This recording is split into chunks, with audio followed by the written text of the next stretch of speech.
মহানগৰীত থকা যে বিভিন্ন আমি চাইনবোৰ্ডবিলাকলৈ লক্ষ্য কৰোঁ তাত বৰ বৰ হৰফে লিখা থাকে, ইংৰাজীতে লিখা থাকে আৰু অসমীয়া ভাষাটো এনেকুৱা ধৰণে কিছুমান চাইনবোৰ্ড দেখিবলৈ পাওঁ সেইটো যেন উপায় নোহোৱাত তাত লিখি ৰখা হৈছে। তেনেকৈ আমি যদি কেন্দ্ৰীয় চৰকাৰৰ কিবা এখন অফিচলৈ যাওঁ, উদাহৰণস্বৰূপে আমি যদি ৰেলৱে ষ্টেচনলৈ যাওঁ বা আমি আয়কৰ ভৱনটোলৈ যাওঁ, তেওঁলোকে কিন্তু স্থানীয় ভাষাটোক প্ৰথম লিখিছে, মাজত হিন্দীটোক লিখিছে বা ইংৰাজীটোক লিখিছে, কিন্তু প্ৰথম অসমীয়া ভাষাটোকে স্থান চলে। কিন্তু আমি অসমীয়া হৈ পেলাই অসমীয়াত কি আমি কিমান ডাঙৰ হিচাপে লিখিব নোৱাৰোঁ। আৰু এই ক্ষেত্ৰত অসম চৰকাৰ বা সাহিত্য সভাই এনেকুৱা এটা ৰোল কৰিব নোৱাৰে নেকি যে তোমালোকে প্ৰথমতে ইমানটা চেণ্টিমিটাৰত আমাৰ তাত থাকিবই লাগিব, এইটো বাউণ্ড, নহ'লে তোমালোকে ইয়াতে কোনো ফলক লগাব নোৱাৰা। তইতো পৃথিৱীৰ বহুত জেগা দেখিছোঁ আৰু ইণ্ডিয়াৰ বহুত জেগা ঘূৰিছ, তই চব প্ৰত্যেকতে বস্তুটো এনেকুৱাই নেকি?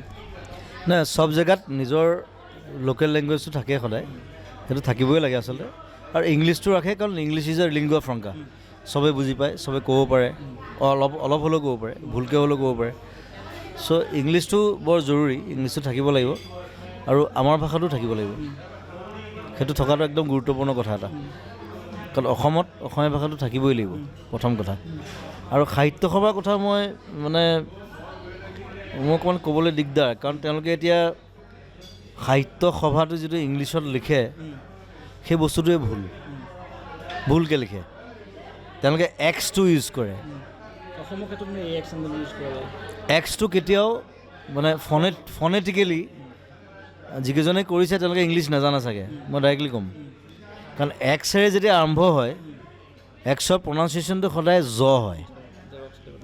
Xerox, Xanadu, xylophone.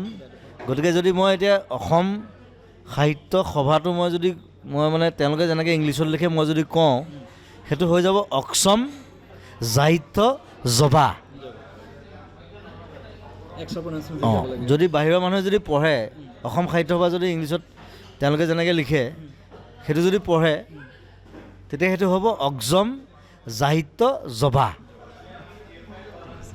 সেইকাৰণে মই খটো খুব আনকমন এটা বস্তু, যিটো অকল এৰাবিক লেংগুৱেজত আছে, জাৰ্মানত আছে আৰু ৰাছিয়ানত আছে। তাহাঁতি খ কয়। খটো সেইকাৰণে মই সদায় সেইটো জাহ্নু বৰুৱা লিখে আৰু মই লিখোঁ, মই খটো সদায় HKH লিখোঁ। সাগৰ HKHAGOR। তেতিয়া বাহিৰৰ মানুহটো পঢ়িলে সাগৰ, সি সেইটোৱে পঢ়িব। গতিকে সেইটো মই সাহিত্য সভাক ক'লোঁ আজি ইয়াৰ পৰা, এই মঞ্চৰ পৰা, যে তেওঁলোকে যে শুধৰণিটো কৰে যে অক্ষম সাহিত্য জভা আমাক নালাগে, অসম সাহিত্য সভা লাগে, HKH।